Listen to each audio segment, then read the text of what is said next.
तो नेक्स्ट उनको करना है कार्सिनोमा एंडोमेट्रियम, ठीक है।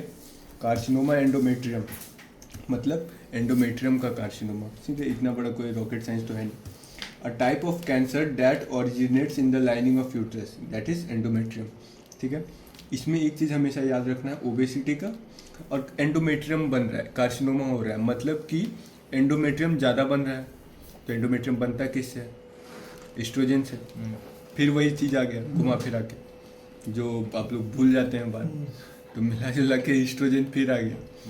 तो मतलब किसी भी में औरत में अगर एस्ट्रोजन का अमाउंट औकात से ज़्यादा होगा तो एंडोमेट्रियल कार्सिनोमा होने का संभावना है। ये हो गया, ठीक है।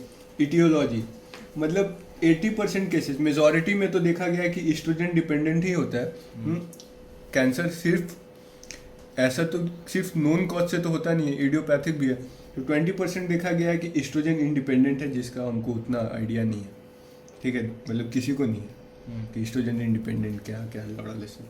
तो देखिए जो HRT करवाई, हार्मोनल रिप्लेसमेंट थेरेपी, तो क्या था ये हार्मोन रिप्लेसमेंट थेरेपी के बारे में बताए थे कि जो मेनोपॉज आने के बाद फिर भी हार्मोन ठोकता रहता है ताकि जवान दिखते रहे। एस्ट्रोजन तो एस्ट्रोजन देगा तो एस्ट्रोजन का फिर अमाउंट बढ़ा हो गया। अब आए दिए हम लोग एक दवाई होता है ब्रेस्ट कैंसर में देते हैं टैमोक्सिफिन।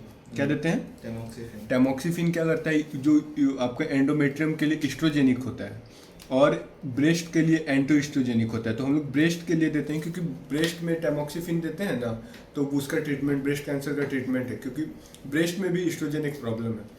लेकिन सवाल है कि हम लोग ब्रेस्ट कैंसर को ठीक करने के लिए एस्ट्रोजन, ब्रेस्ट कैंसर को ठीक करने के लिए टैमोक्सिफिन दिए, वो ब्रेस्ट के लिए एंटी एस्ट्रोजेनिक है, लेकिन यूट्रस के लिए एस्ट्रोजेनिक है। तो यूट्रस में क्या बना देगा? एंडोमेट्रियम। एंडोमेट्रियम ज़्यादा बना देगा तो क्या होगा? Endometrium cancer. ओबेसिटी, अगर मोटी है देखिए एंड्रोजन है जो एस्ट्रोजन में कन्वर्ट होता है एरोमेटेज एंजाइम के थ्रू, लेकिन ये कन्वर्जन कहाँ पे होता है? ये होता है फैट में।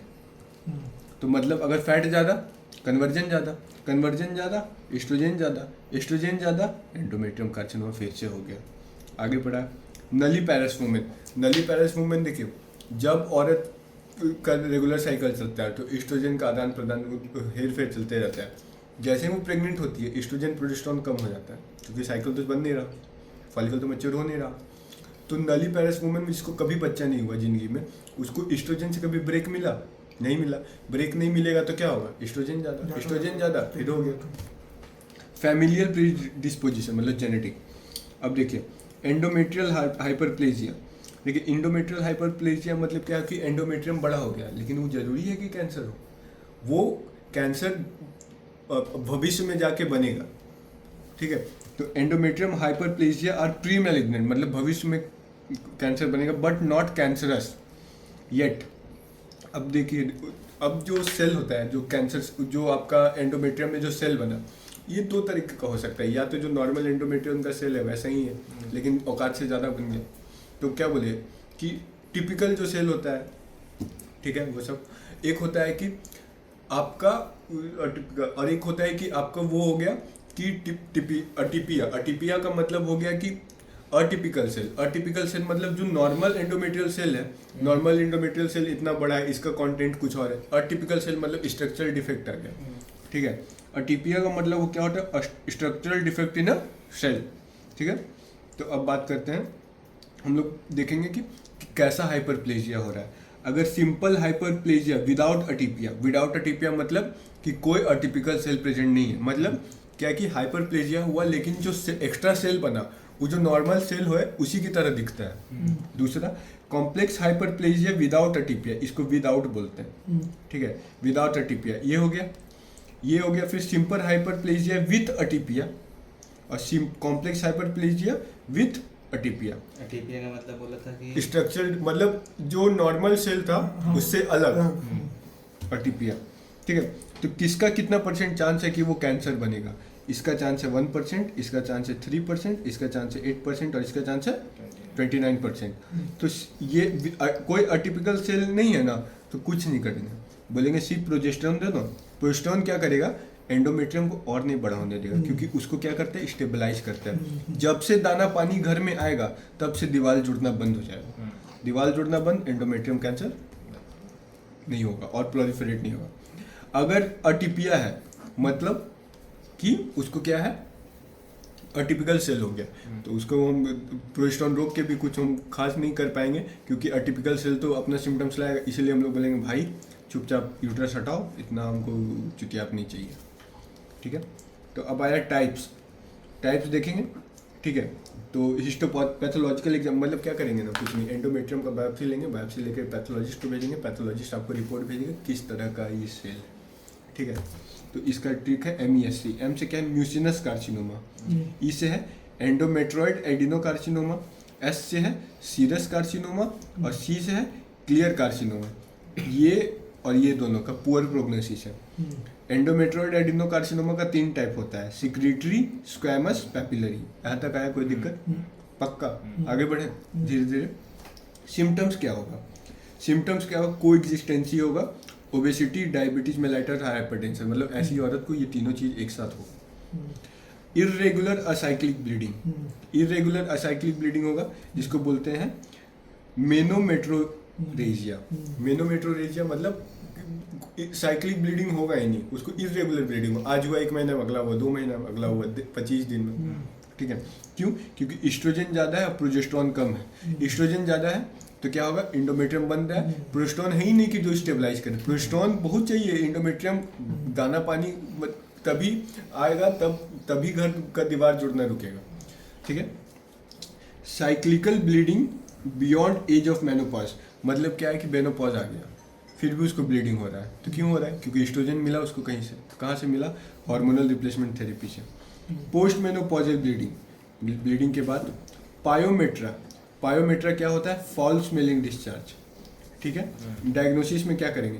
फर्स्ट स्टेप करेंगे लोकल एग्जामिनेशन, OPD में ही करते हैं। उसमें क्या करते हैं? पीपल एंडोमेट्रियल बायोप्सी, मतलब उसको क्या करना, एनेस्थीसिया देके एंडोमेट्रियम को निकालते हैं और उसको बायोप्सी के लिए भेजते हैं। ठीक है, दूसरा होता है फ्रैक्शनल क्यूरेटाज। देखो, सबसे पहले जो हम लोग उसमें किए ना OPD में, उसमें हम लोग सिर्फ एक छोटा सा एंडोमेट्रियम कहीं से निकाल दिया।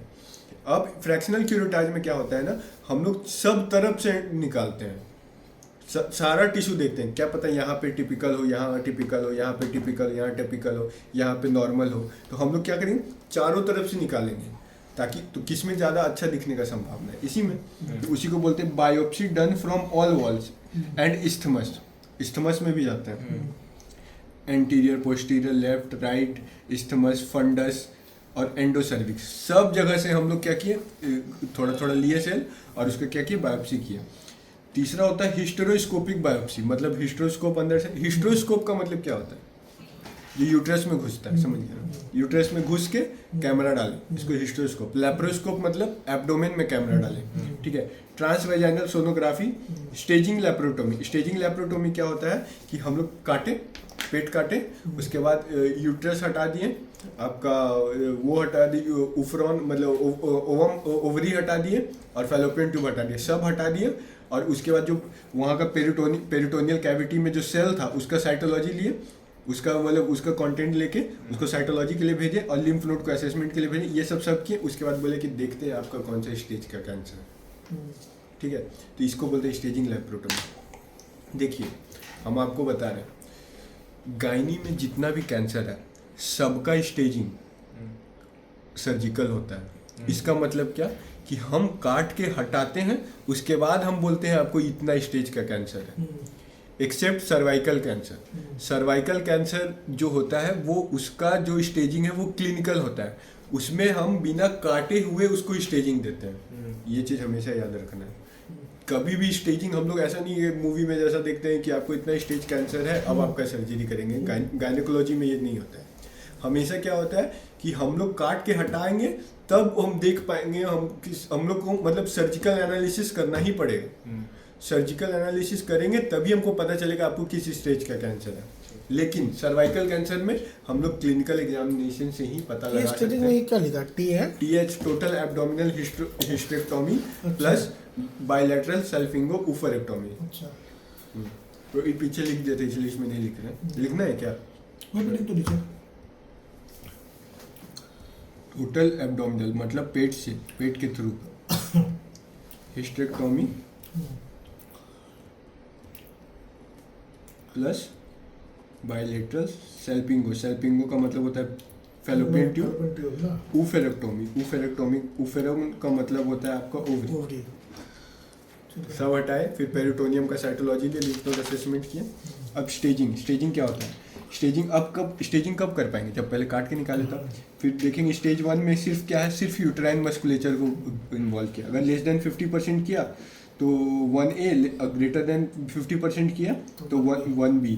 अगर इसका मतलब है कि सिर्फ एंडो वाला मतलब एंडोमेट्रियम को कवर किया और ये मायोमेट्रियम को भी कवर कर लिया, ठीक है। स्टेज 2 है जो सर्विक्स तक घुस गया। धीरे धीरे देखिए बढ़ता जा रहा है, पहले यहाँ था, फिर यहाँ हो गया, फिर नीचे चल गया सर्विक्स।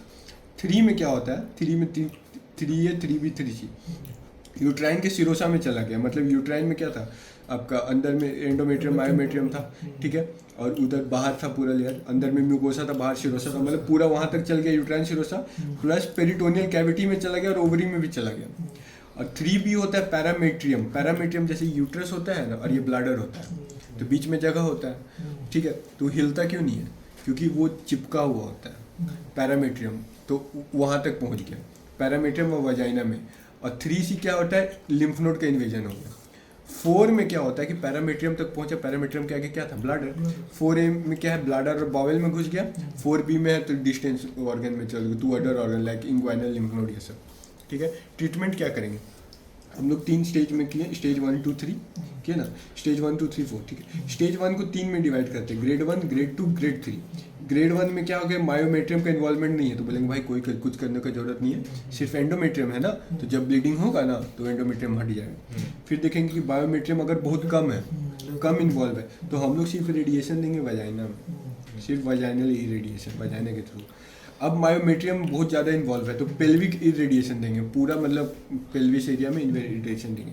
स्टेज 2 एडनेक्सा मतलब ओवरी ये सब में हो गया, या फिर सर्विक्स ये सब इन्वॉल्व हो गया, तो होल एब्डोमेन इरेडिएशन देंगे। कहाँ देंगे? होल एब्डोमेन इरेडिएशन, ठीक है। यहाँ सिर्फ वजाइना, यहाँ पेल्विस एरिया, यहाँ होल एब्डोमेन। और अगर स्टेज 3 और 4 हो गया, मतलब बहुत सीवियर हो गया आप केस, तो यहाँ पे हम लोग अलग अलग ट्रीटमेंट करते हैं। जैसे इसमें टोटल 4 ट्रीटमेंट है, रेडियोथेरेपी, कीमोथेरेपी, सर्जिकल और हार्मोनल थेरेपी। हार्मोनल थेरेपी में हम लोग POP देंगे, प्रोजेस्टेरॉन ओनली पिल्स।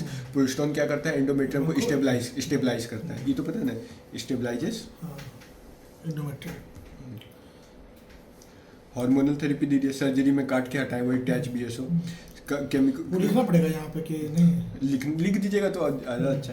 कीमोथेरेपी में हम लोग वही प्लैटिनम बेस्ड करते हैं कीमोथेरेपी, केमिकल। रेडियोथेरेपी में हम लोग वो जो रेडिएशन दे रहे हैं। सर्जरी में क्या करते हैं? सर्जरी में वही TH BSO काट, कोई भी कैंसर के सर्जरी में क्या कीजिएगा? काटेंगे, हटाएंगे, वही है, खत्म। पॉज करेगा। देखिए सर्वाइकल कैंसर ये बहुत इंपॉर्टेंट है हम लोग को पढ़ना है, क्योंकि इस क्वेश्चन का आने का ज़्यादा बहुत चांस है। और क्वेश्चन आने का ज़्यादा चांस इसलिए है क्योंकि ये हम लोग को बहुत दिखता है, मतलब केसेस में, मतलब हॉस्पिटल में बहुत ज़्यादा दिखता है, क्योंकि बहुत फैला हुआ है आजकल, ठीक है। तो इसलिए बहुत इंपॉर्टेंट है। Cervical cancer most commonly cause due to HPV infection. एक होता है ह्यूमन पैपिलोमा वायरस, उसके इन्फेक्शन के कारण क्या होता है? सर्वाइकल कैंसर होता है। स्क्रीनिंग मेथड, स्क्रीनिंग में किस में करते हैं? Done for asymptomatic patient. देखिए किसी भी चीज़ का स्क्रीनिंग किसके, जिसको कोविड का सिम्टम्स था उसका स्क्रीनिंग करते थे। स्क्रीनिंग तो उसी को करेंगे जिसको हमको लगता है कि इसको हो सकता है लेकिन सिम्टम्स नहीं आया। जिसको सिम्टम्स आ जाएगा उसका तो हम डायग्नोस्टिक टेस्ट करेंगे, ठीक है। तो अभी हम लोग स्क्रीनिंग कर रहे हैं, done for asymptomatic test. Pap smear, इसमें क्या करते हैं ना हम लोग, एक ऐसा होता है चम्मच जैसा होता है, ठीक है, ये हम लोग को करने मिलेगा इंटर्नशिप में। इसको बोलते हैं आयर्स स्पैचुला। क्या बोलते हैं? Aires spatula. इसको क्या करते हैं हम लोग? वजाइना से पेनिट्रेट करते हैं, अंदर जाते हैं पूरा सर्विक्स में। सर्विक्स में इसको जाके ऐसे ऐसे घुमाते हैं, ऐसे ही एगो बड़ा एगो छोटा रहेगा, ऐसे ऐसे क्या किए घुमाए, तो जो ये वाला चीज़ है वो अंदर वाला सर्विक्स का पार्ट ले लेगा, मतलब हाँ बड़ा वाला ना अंदर घुसेगा, एंडो सर्विक्स का पार्ट ले लेगा, और ये वाला जो है वो एक्टो सर्विक्स का पार्ट ले लेगा। अब दोनों के बीच में जो जगह होगा उसको कौन लेगा? ये लेगा, इस, ठीक है। तो कौन लेगा बीच वाला पार्ट? ये जो लेगा, तो बीच का मार्जिन, जैसे मान लो ये एंडो सर्विस को लिया, ये एक्टो सर्विस को लिया, तो ई वाला कौन को लेगा? उसका बीच का लेयर को लेगा, नहीं यहाँ नहीं समझ हाँ, समझ गया अब एक्स स्पिकुला को घुमाएंगे ना तो ये बड़ा वाला एंडोमेट्रियम के सर्वाइक्स के पार्ट्स को ले लेगा। हाँ हाँ अब देखिए एंडो में जो एंड यहाँ पे गलत लिख दिया,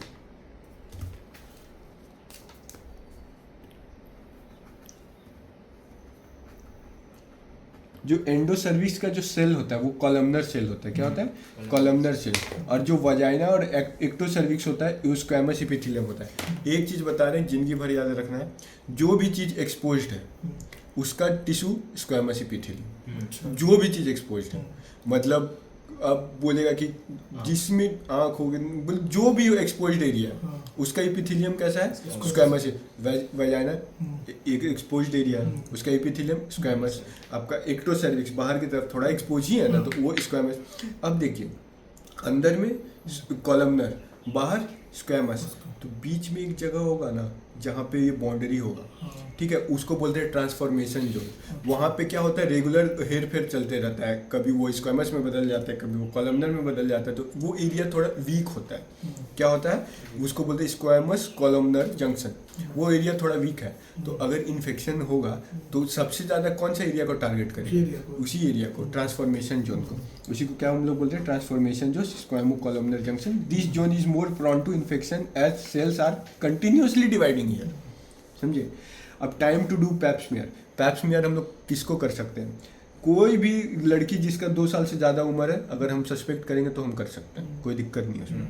लेकिन अब ज़्यादातर तो ये HPV का इन्फेक्शन होता है। HPV इन्फेक्शन सबसे ज़्यादा सेक्सुअल ट्रांसमिशन जो होता है, तो हम लोग क्या करते हैं कि जो भी वुमेन फर्स्ट सेक्सुअल एक्सपोजर हुआ उसको बोलते हैं हर 3 साल में आप पैप स्मीयर करवाते रहिए। जो भी जिस मान लीजिए किसी का 15 साल में ही हो गया तो बोलेंगे भाई 15 में कराओ, 18 में कराओ, 21 में कराओ, ये मतलब बोला गया है, ठीक है। अब अगर मान लीजिए सेक्सुअल एक्सपोजर नहीं हुआ तो एक टाइमलाइन बनाया गया कि अगर मतलब एक नॉर्मल जो होता है अगर 21 से 29 है तो बोलेंगे हर 3 साल में करवाइए। क्यों? क्योंकि हम लोग ऐसा मान के चलते हैं कि पहली बार सेक्सुअल एक्सपोजर 21 में हुआ तो लोग बोले हर साल में कराइए, लेकिन किसी का 18 में हो गया तो हम लोग बोलते हैं कि इसीलिए हर 3 साल में कराइए।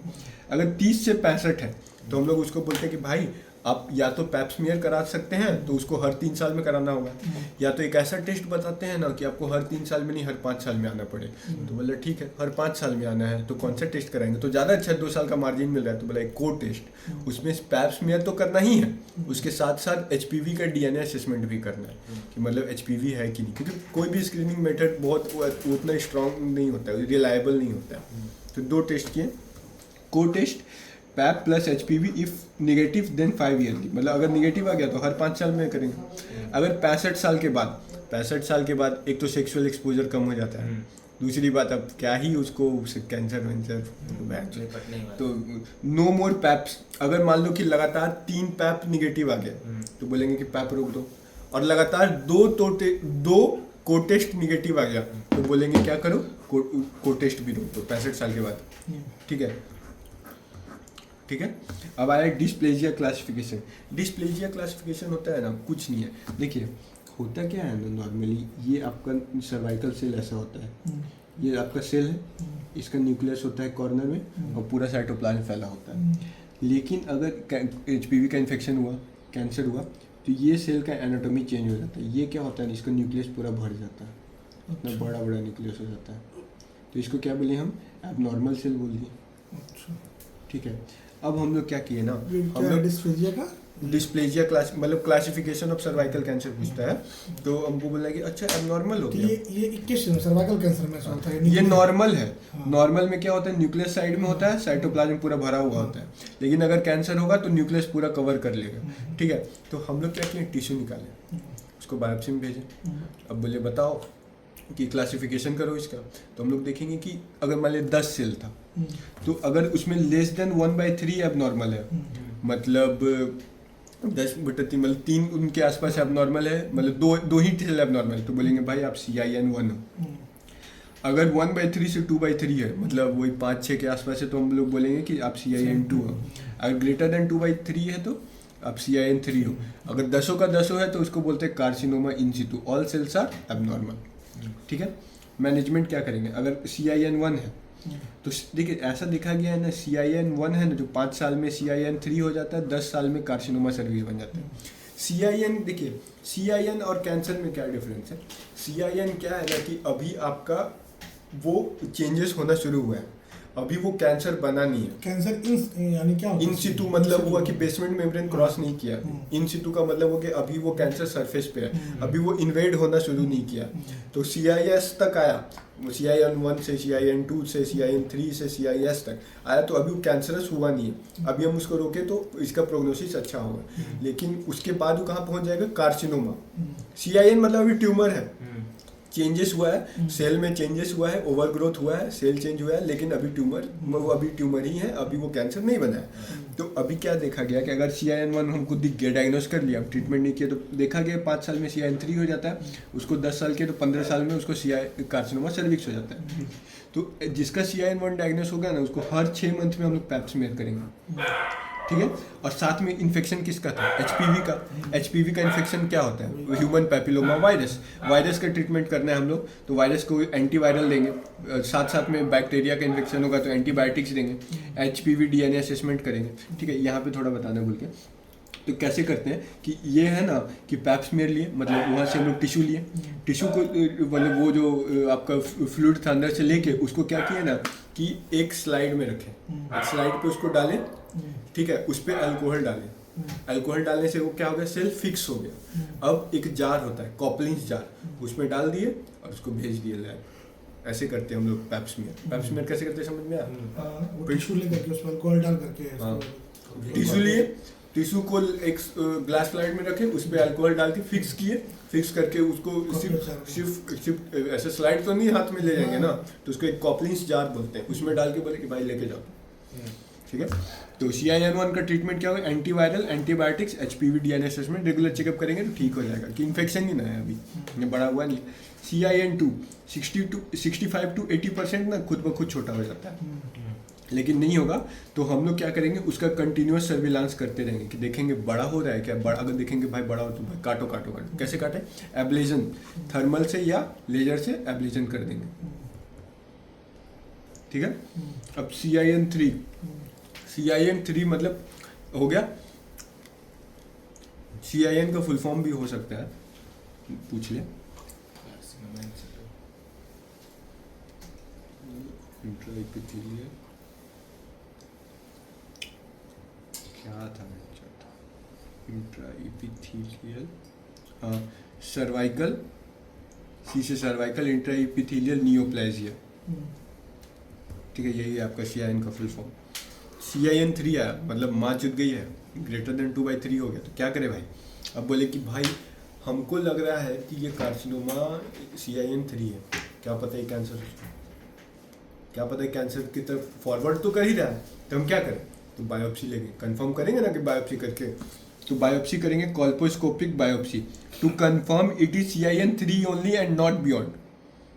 तो कंफर्म करें तो कैसे करेंगे, तो हम लोग क्या करेंगे ना, एसिटिक एसिड का यूज़ करेंगे और ल्यूगोल साइडिन, दो टेक्निक होता है। एसिटिक एसिड करेंगे, एसिटिक एसिड क्या करता है, coagulate the protein of rapidly dividing area, acetowhite, मतलब क्या है, जो एरिया रैपिडली वाइट होगा, मतलब जो एरिया रैपिडली डिवाइडिंग होगा, मतलब वहीं पे ट्यूमर है, तो वो वाला एरिया को जाके सफ़ेद कर देगा। अब हमको बायोप्सी करने के लिए काटना पड़ेगा ना, तो हम लोग कहाँ काटेंगे, जहाँ पे सफ़ेद किया है वहीं पे, तो ताकि एंड फ्रॉम दैट एरिया फिर उसको हम लोग माइक्रोस्कोप के अंदर दिखेंगे, इसलिए बोलते हैं visual inspection under acetic acid, क्या बोलते हैं, VIAA।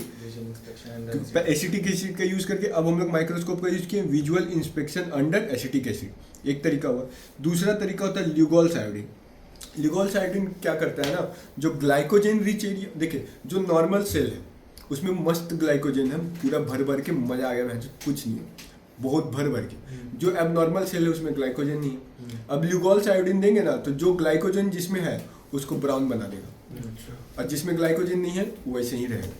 तो हम लोग सैंपल कहाँ से लेंगे, वहीं से लेंगे, कहाँ, जो ब्राउन होगा या फिर जो जैसा दिखेगा वैसे, ब्राउन वाले से लेंगे ना, ब्राउन वाला में ग्लाइकोजेन है, ग्लाइकोजेन वाला तो नॉर्मल है।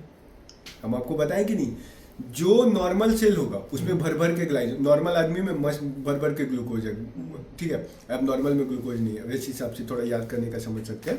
तो मतलब नॉर्मल सेल्स में ग्लाइकोजन भर भर के है और आयोडीन क्या कर रहा है, जो ग्लाइकोजन है उसको ब्राउन कर रहा है। अच्छा। तो अब नॉर्मल को तो ब्राउन नहीं कर रहा है, तो हम लोग टिश्यू कहाँ से लेंगे? जो ब्राउन नहीं हुआ उससे नहीं लेंगे। हुआ है उससे लेंगे। फिर बायोप्सी टेकन है, फिर हम लोग उसको देखेंगे, फिर विजुअल इंस्पेक्शन करेंगे। तो विजुअल इंस्पेक्शन उस अंडर एसिटिक एसिड था, इस बार क्या है, लिगोल आयोडीन यूज हुआ, तो विजुअल इंस्पेक्शन अंडर लिगोल आयोडीन। आया समझ में? अब आया, अब रिजल्ट ऑफ कॉल्पोस्कोपिक बायोप्सी। अब बायोप्सी से या तो हमको पता चल सकता है नहीं भाई CIN3 ही है, क्यों टेंशन ले रहा है, या तो हो सकता है वो इन्वेजिव कैंसर हो सकता है। तो अगर इन्वेजिव कैंसर हुआ तो किसका कैंसर है, सर्विक्स का। हम बोले भाई बहुत हिस्टेक्टोमी करो, सिर्फ सर्विक्स काटने से काम नहीं चलेगा। अगर बोलेगा कि नहीं सिर्फ CIN3 ही है, तो बोलेंगे कि कहाँ पे होगा, ट्रांसफॉर्मेशन जोन में ही ना, सर्विक्स में ही ना हुआ है। तो हम लोग क्या करेंगे, पूरा ट्रांसफॉर्मेशन जोन को काट के निकाल देते हैं, उसी को बोलते हैं large loop excision of transformation zone. Large loop excision of transformation zone या लिप बोलते हैं, लूप इलेक्ट्रोसर्जिकल एक्सीजन प्रोसीजर। या फिर हम लोग टेम्परेचर का यूज़ कर सकते हैं, क्रायोकॉटरी, या तो लेजर का यूज़ कर सकते हैं, लेजर एब्लेशन। यहाँ तक तो कुछ मुश्किल लगा नहीं, पक्का। आगे बढ़ते हैं। सिम्टम्स में क्या आएगा, कुछ नहीं है, जो आपको symptom, post menopausal bleeding, post coital bleeding, फिर post coital bleeding, foul smelling discharge, pyometra, ये सब। बस एक चीज़ ये है, आप हर कैंसर में लिखिएगा वेट लॉस, एंडोमेट्रियम छोड़ के, इसमें वेट लॉस कभी नहीं लिखना है। पोस्ट कोइटल क्या बोले हम, ये जो वेट लॉस एंडोमेट्रियम नहीं लिखेंगे, एंडोमेट्रियम में वेट लॉस, एंडोमेट्रियल कार्सिनोमा में नहीं लिखेंगे। ये जो भरा पूरा परिवार होता है उसका कैंसर एंडोमेट्रियल कैंसर, ये आप समझिए, ये याद रखने का तरीका। Foul smell discharge, post menopausal bleeding, cancer cachexia, appetite कम, कैंसर पेन, यूरेमिक सिम्टम्स। ठीक है, स्टेजिंग, देखिए सबका स्टेजिंग क्या बताए थे, सबका स्टेजिंग सर्जिकल है, लेकिन इसका स्टेजिंग क्या है, क्लिनिकल है। मतलब हम क्लिनिकल एग्जामिनेशन से ही उसका, मतलब हम कोई काट छाट नहीं करेंगे, दो चार को टेस्ट करेंगे, 2-4-5 को, और हम बोल देंगे कि आपको इस टेस्ट का कैंसर है, उसके बाद हम आपका ट्रीटमेंट डिसाइड करेंगे। आया नहीं आया, क्योंकि ये बहुत इंपॉर्टेंट था। बाकी सबका क्या किया, काटे फिर देखे फिर बोले स्टेज। इसमें क्या था, 2-4 को बिना काट छाट का एग्जामिनेशन करेंगे, उसके बाद आपको स्टेज बताएंगे। क्या क्या कर सकते हैं, पर स्पेकुलम हो सकता है, पर वेजाइना, पर रेक्टम, सिस्टोस्कोपी, प्रोक्टोसिग्मोइडोस्कोपी, इससे हम लोग सिग्मोइड देखते हैं, इससे हम लोग ब्लैडर देखते हैं, इससे हम लोग रेक्टम देखते हैं, इससे हम लोग वजाइना देखते हैं, इसमें भी हम लोग अंदर वाला ही पार्ट देखते हैं, मतलब पूरा यूट्रस के अंदर। इमेजिंग में USG, MRI, अल्ट्रा, पेट CT, ये सब करें। स्टेजिंग में 1, 2, 3, 4, 1 है लिमिटेड टू सर्विक्स, ये नहीं पूछा स्टेजिंग कभी, ये मतलब स्टेजिंग कभी पूछा नहीं है, लेकिन लिखे हम क्योंकि ट्रीटमेंट उसके हिसाब से डिसाइड होता है। 2 होता है अपर वेजाइना और पैरामेट्रियम बता दिए जो दोनों के बीच का एरिया था। 3 है लोअर वेजाइना और पैरामेट्रियम, 4 है अदर ऑर्गन। ठीक है, अब 1 में 2 है, 1A एंड 1B। 1A है माइक्रोस्कोपिक, 1B है मैक्रोस्कोपिक। माइक्रोस्कोपिक में अगर उसका 3 mm से कम डीप है तो ये 1A 1 हो गया, 3 से 5 mm डीप है तो 1A 2 हो गया। Macroscopic 1B1 less than 2 centimetre, 1B2 greater 2 to 4 और 1B3 अगर 2A है अपर वेजाइना को, 2A1 में है अगर less than 4 centimetre, 2A2 greater than 4 centimetre. 2B है parametrium but short on pelvis wall. देखिए पैरामेट्रियम जाके पेल्विक वॉल में अटैच होता है, लेकिन वो पैरामेट्रियम में घुसा है लेकिन वो लास्ट तक नहीं पहुंचा, तो वो क्या हो गया 2B। अब 3 में लोअर वेजाइना और पैरामेट्रियम है, तो इसमें लोअर 1/3 ऑफ वेजाइना। 3B में है पैरामेट्रियम विथ पेल्विक वॉल इन्वॉल्वमेंट, यहाँ पे पूरा पेल्विक वॉल तक पहुँच गया। 3C में क्या होगा, 3C1 है और 3C2 है। 3C1 में है पेल्विक लिम्फ नोड इन्वॉल्व हो गया और 3C2 में है पैराऑटिक लिम्फ नोड इन्वॉल्व हो गया। 4 है अदर ऑर्गन, अगर ब्लैडर और बॉवेल है जो कि सामने है, मतलब सर्विक्स के सामने है, उसमें हुआ तो 4A, और मान लीजिए लंग्स लिवर वर में चल गया तो 4B। अब management, for all stage radiotherapy is good. ठीक है, स्टेज 1 से 2A में हम लोग करते हैं रेडिकल हिस्टेक्टोमी, ठीक है, लेकिन 2A2 के बाद हम लोग कीमो रेडिएशन करते हैं, मतलब कि हमको केमिकल क्या बोलते हैं, कीमोथेरेपी भी करते हैं और रेडिएशन थेरेपी भी करते हैं। ठीक है, क्योंकि अब सर्जरी क्योंकि इतना फैल जाता है ना कि सर्जरी अब आप कहाँ कहाँ काटिएगा। तो 1A1 में हो गया, फिर देखेंगे 3 mm से छोटा है कि 3 mm से छोटा है, तो अगर देखेंगे कि लिम्फ नोड और वस्कुलर का इन्वॉल्वमेंट हुआ है कि नहीं, और लिम्फ नोड और वस्कुलर का इन्वॉल्वमेंट हुआ है कि नहीं, lymph vascular in space invasion, ठीक है। अगर वैसा हुआ, लिम्फ नोड और वैस्कुलर का इन्वेजन नहीं हुआ, तो कोनाइजेशन करेंगे। मतलब कोनाइजेशन क्या होता है ना, कि जो आपका सर्विक्स है वहाँ पे ना एक कोन शेप्ड का काट के निकाल के उसका बायोप्सी करते हैं, उसको कोनाइजेशन बोलते हैं, और कोई बड़ा तोप चीज़ नहीं है। या एक्स्ट्रा फेशियल हिस्टेक्टोमी, ठीक है। और जब अगर लिम्फ नोड वैस्कुलर का इन्वॉल्वमेंट हो गया तो रेडिकल ट्रैकेलेक्टोमी बोलते हैं। ट्रैकेलेक्टोमी मतलब radical hysterectomy plus pelvic lymph adenectomy, मतलब पेल्विक एरिया में जो लिम्फ नोड है ना उसको भी काटने हटा देंगे, क्योंकि लिम्फ नोड का इन्वेजन हो गया है, तो हमको यूट्रस के साथ साथ लिम्फ नोड भी हटाना पड़ेगा। 2A2 में भी सेम करेंगे, जो ट्रैकेलेक्टोमी, इसमें भी ट्रैकेलेक्टोमी, इसमें भी ट्रैकेलेक्टोमी। और फिर क्या हो गया, 1B2 में करेंगे कीमो रेडिएशन, 1B3 में भी कीमो रेडिएशन, उसके बाद सब में क्या करेंगे, कीमो रेडिएशन। देखा